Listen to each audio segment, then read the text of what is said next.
Welcome back to the Fact Report. We have on our show today the author of Romance of the Three Kingdoms. Welcome to the show. Thank you for having me. I have to admit, you're far less Asian than I expected. Oh, that's very racist of you. So tell us a little bit about your book. Well, it's about the three kingdoms, the Wu Kingdom, the Shu Kingdom, and the Wei Kingdom. I'm going to stop you right there. In fact, there are only two kingdoms, the Wu Kingdom and the Shu Kingdom. Well, no, based off the lore, it's Wu, Shu, and the Wei No, if you look at Konami's most recent set list for Ignition Assault, you'll see that only the Wu Kingdom and the Shu Kingdom are represented. I apologize, but deck lists do not care about your feelings. Another win on the intellectual battlefield. Join us next time on the Fact Report. Hey everybody, Joseph Rothschild here, aka MBT, back again with another episode of 10-Minute Testing. Well, it's been a long weekend, but I'm proud to say after a 12-hour deep tissue massage, my back has finally recovered from carrying other Yugi tubers. In celebration of my return to the tumultuous world of 10-Minute Testing, let's take a look at the final new archetype found in IGAS. Presenting Ancient Warriors. So here's the list, and yeah, it's another one of these decks. As always, I'll give you a background about the archetype, a little bit of a discussion about what I hope the deck can do, and of course, the card by card. But first, this video is sponsored by Yu-Gi-Oh! Pro Deck. Yu-Gi-Oh! Pro Deck is a one-stop shop for deck building, deck uploading, card searching, and strategy articles, some of which are written by yours truly. I'm proud to represent them, and I encourage any player interested in deck building to check out their website at www.ygoprodeck.com. Now, back to the past. For those of you that don't know, Ancient Warriors is an archetype based around the popular 15th century dime store romance paperback, The Romance of the Three Kingdoms. In one of the funniest decisions since releasing Marincess without a boss monster, Konami has elected to only feature two of the Three Kingdoms, with the third slated to show up in a later set. Nothing like adapting a beloved cultural legend and then locking 30% of it behind a completely separate paywall. Look forward to next year's TCG exclusive, The Two Musketeers. As of now, these beast warriors, so named because they evoke the platonic ideal of beasts, I suppose, can be separated into two distinct categories, each with their own specific sets of effects. The wind ones, the Shu Kingdom, all benefit from being outnumbered, and the water ones, the Wu Kingdom, all benefit from other Ancient Warriors' effects activating. Because of this, we're basically forced to play them in a blind second shell. We have to ensure our opponent has enough board presence to get value from the Shu Kingdom, and that means we must sell our soul to the siren song of superpolymerization and its ilk. We're on Super Poly, Storm, Evenly, and the now Singleton Pankratops in order to equalize board states that would otherwise devastate our dynasty. At best, we'll stumble upon the most powerful good stuff shell of all time, and at worst, it'll give us a reasonable assessment of the future potential of some generally unpushed cards. So with that, let's get into the card by card. Firstly, the Shu Kingdom. Valiant Zhang De, who can be special summoned if you have two Ancient Warriors and can attack twice if he's outnumbered. Next, Loyal Guan Yun, a Proto-Pankratops, who can be summoned if only your opponent has monsters, and pops a monster if they're outnumbered. Finally, we've got Virtuous Louis Jean, who can special a warrior from deck if he's outnumbered, and draws a card when your warriors head to battle. For the Wu Kingdom, we're only on two monsters, the Masterful Sun Mao, who can add an Ancient Warrior monster to your hand and Kirin's if another effect is activated, and Graceful Zhao Gong, who can add an Ancient Warrior spell or trap and negates effect monsters if another effect is activated. Finally, we're on 3 Ash and a Pankratops. For spells, we're on 3 Storm, 3 Super Poly, 3 Extravagance, 3 Tensu, the deck is extremely normal summon reliant, 3 Tanky, 3 Visits, which allows you to plus from your normal summon, and 1 Searchable Alliance, which can occasionally negate relevant effects, followed by a double. Finally, we're on 1 Defense and 1 Evenly, because I'm a coward. In the extra, we're on a poly package of Starving Venom, Earth Golem, and Mud Dragon, alongside an Extravagance board of Tiger King, Tornado Dragon, Exciton, Abyss Dweller, and the Utopia Boys. So with that, let's jump into the games. Our first match is up against Goki. This list, which aims to turbo out Giant Ogre, saw reasonable success at a recent PPG event, and unfortunately for us, we have no main deck outs to its flagship card. Fortunately for us, however, they seem to have drawn every equipped spell in the deck. Let's see how this deck plays without a Solda. They're going to lead with a copy of Junk Forward, then normal summon a copy of Octastretch, make a Solda, activate her first and only effect, as well as the effect of Octastretch. Afterwards, they're going to special summon back this Octastretch with a Living Fossil, make a Link Revo, and pass. Great news for us, and the Super Poly off the top of our deck is the cherry on top. We'll special summon a Guan Yun and then go into an Earth Golem at Ignister because unfortunately for our opponent, Linkuriboh is a Cyberse. We get in for a fair amount of damage and draw a card, but unfortunately not lethal. We'll pass it back to our opponent, and now they have control of the board. They'll special a red layer, normal summon a Suprex, use its effect to get an Octastretch, go into Jet Ogre, trigger Octastretch and Suprex's effect, adding a Headbat and a Twist Cobra. They'll activate the Headbat effect in hand, then the effect of Rematch that they added to their hand last turn, and there's the Giant Ogre. Okay, well there's the Twist Cobra and Jet Ogre effect, and things are looking grim. They're going to Cerberus away our biggest monster, will Ash Blossom the effect of Headbat, they'll increase the attack of Giant Ogre in response, and they're going to wipe our board. Well, we only have to do 1800. That shouldn't be that tall of an order. We draw a reasonable card off the top. We're going to special another Guan Yun, then normal summon a copy of Sun Mao. We're then going to special summon a copy of Zhang Dai, and go to battle phase. We'll attack into our opponent's copy of Nightmare Cerberus, but again, just shy of lethal. Okay, they're going to activate Phoenix Blade, then activate Phoenix Blade targeting the Giant Ogre, and go to battle phase. They'll attack over our biggest monster and pass it back to us. All we need is a 4, and thank goodness we found it. We're going to normal summon the second Sun Mao and go into Utopia Double. We'll use its effect in the battle phase to play around Effect Veiler, and attack, not even bothering to use double or nothing, to win.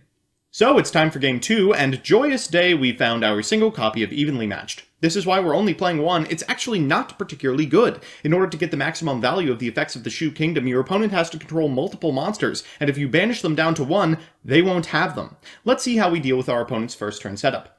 They're going to lead with a copy of Allure of Darkness, followed by a normal summoned Brass Bombard, my boy! They'll activate his graveyard effect to special summon a copy of Nightmare and go into Galatea. They'll then activate the effect of Orcust Nightmare and World Wand to bring back Orcust Nightmare, use Galatea's effect to set a copy of Orcust Babel. I'm sure you've seen this play before, Dingirsu to reattach, and then a link summon of IP Masquerena. They'll pass it back to us, and I'm feeling pretty confident, truthfully. We're going to activate Pot of Extravagance, and what do we find off the top but a Super Polymerization. In response, our opponent is going to Nightmare, send a copy of Symbol Skeleton to graveyard. We'll go into Guan Yu. This will prompt a Dingirsu from our opponent to send it to the graveyard, which will prompt the Super Polymerization for us. They'll Gizmek, but oh no, don't put that out in main phase. We'll use 3 Visit to get another 4 to our hand, and Tensu. We'll then activate the effect of Starving Venom Fusion Dragon to copy Gizmek and destroy it. We'll normal summon our second 4, special summon our big beater, and oh my goodness, we have assembled an OTK. So it's time for game 3. Our opponent is playing the second most represented deck at the recent European YCS, whose name I will not attempt to pronounce. Salamangreat. Let's see if we can beat their board. They're going to lead with a copy of Salamangreat Foxy, and they find off the top a Roar. Dang it. Okay, they'll discard the Roar for a copy of Cynet Mining, and then link summon a copy of Baelinx. They'll use the effect of Baelinx and reincarnation summon the Baelinx to get the copy of Gazelle out of their hand, and then use Gazelle's effect to send a copy of Jaguar to the graveyard, which shall reborn at Wolf's Link Point in order to add the Gazelle back. Fun! Next, they'll reincarnation summon the wolf in order to add the Roar back, set 2, and pass it back to us. No equalizers, by the way. We'll start with Guan Yun, then activate 3 Visit. We'll activate the effect of 3 Visit. They'll Ash Blossom our 3 Visit, and we're just going to have to make do with a bunch of beaters. We'll activate Masterful Sun Mao's effect. They will Salamangreat Roar it, and 2 is going to have to be enough. They'll attack into our opponent's wolf, attack again, and they don't even Gazelle. No respect at all. They'll normal summon the Gazelle on their turn, activate its effect to send a Spinny to graveyard before link summoning a copy of Baelinx, reborning this copy of Jaguar, and the game is effectively over. They'll Foxy, destroying our 3 Visit, which allows us to special a monster from our hand, but that update jammer means that it's just going to be fodder for a Boral Sword. They're going to take both of our level 7 monsters, and decrease the attack of our remaining monster before getting in for huge damage. We gotta draw something crazy off the top, and we find nothing relevant. We'll go to battle phase and take the hero's way out. So it's time for game 2, and at the very least, this time we have an equalizer in hand. Hopefully that's enough to change the outcome. Our opponent's going to lead with a copy of Cynet Mining, discarding a Salamangreat Foxy to add a Salamangreat Gazelle to hand, which will then trigger. I hate how that works. Next, they're going into a Baelinx to add a copy of Sanctuary to hand before activating Pot of Desires, drawing a couple of cards off the top of their deck, and Foxying off the top for a Spinny. That should be enough. Next, they're going to activate the effect of Spinny, special summon a Sunlight Wolf, reborn Spinny at Link Point, add this Gazelle back to hand, activate Sanctuary, reincarnation the Sunlight Wolf, add back this copy of Roar, set 3, and pass. For turn, we draw the second Lightning Storm, which is great news because it's activate, not use. The first activation is negated, so we'll fire the second. They banish Baelinx for this as well. We'll go tanky into Tensu. We'll use Tensu to normal summon a copy of Sun Mao, and then we'll normal summon a copy of Xiao Gong. From this position, we can easily win with a copy of Utopia Double, but where's the fun in that? We're going to special summon a Zhang Dai and get attacking. Let's deal a fair amount of damage to our opponent's life points, and then in main phase 2, make Abyss Dweller to shut them out. I feel very good about winning in this fashion. In draw phase, we'll activate Abyss Dweller. Our opponent's going to lead with a copy of Falco into Balings, triggering the Gazelle in hand. He'll activate Gazelle's effect for a copy of Rage in Graveyard, then go Sunlight Wolf twice, Will of the Salamangreat, and then Sunlight Wolf's effect, both adding back this copy of Gazelle and this copy of Will. Oh no. Wait a minute.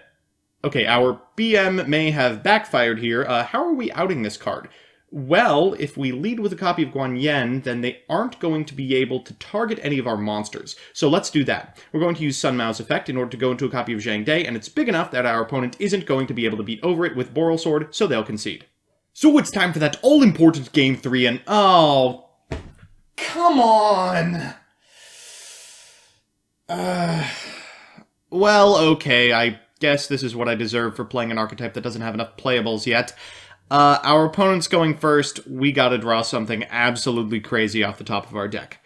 They're gonna lead with a copy of, you guessed it, Pot of Desires, followed by a normal summon to Flame Buffalo into a Balings, triggering both the effect of Buffalo and the effect of Balings. Oh, you didn't banish it? Great. Next, they'll activate Signet Mining and activate Gazelle's effect. I guess we Ash at this position because we literally cannot beat Roar. They'll go into Sunlight Wolf, then Reborn Spinny at Link Point to add the Gazelle back to hand, go into Balings, set 2, and pass it back to us. For turn, we draw Tensu. Yeah, that's the end of the game. So, we're back with the deck, and honestly, I'm surprised we picked up 1. Let's do the pros and cons. First, the pros. 1. Loyal is all but Pankratops, a card that's been limited to a single copy. In a different good stuff shell, this could see play absent any other Ancient Warriors. 2. Masterful is an amazing mechanism for cleaning up established boards. In a format where anything playable has destruction protection, many meta strategies are unprepared to deal with Mirage Stalio's replacement. And 3. The current package of blind second cards is extremely strong. This bodes very well for an archetype that is mechanically forced to lose die rolls. And the cons. 1. It's unfinished. I mean, clearly it's missing playables, and I don't just mean next format's monsters. It'll need a lot more good Gunguses if it aims to compete with current meta threats. 2. It's extremely normal summon reliant, in a way that none of the new support is going to fix. Hands without Tensu are a travesty, and the monsters that have to be outnumbered to be playable count against themselves. You can't summon a Guan Yun to equalize the board state and then use his effect to get ahead, for example. And 3. The cards that reward decks for Blinding Second, Lightning Storm, Super Polymerization, and Evenly Matched all make it harder for the Shu Kingdom to access their underdog mechanic. All in all, they're interesting cards, but with so many miserable nombos diluting the pool of playable equalizers, it's unlikely they'll be good, even when we do get the new support. So that's that. Thanks to my patrons, Protagify, Tyler Slacks, Mika Reichman, Crispy, Sir Tachyon, Emperor Stove, TJ Steakhouse, Pro Yugi Dad, Picnic Blasted, Burrito Man 93, Fighting Fang Wong, Donnie Fillerup, Meatmoto 27, Adam Sundquist, Isaac Jackson 2nd, Lucas Geardas, Adam Trevino, Adrian Broad, Distrin, and others. If you like my videos, please consider subscribing, and if you want to be part of the process, consider following me on Twitch as well. See you next time!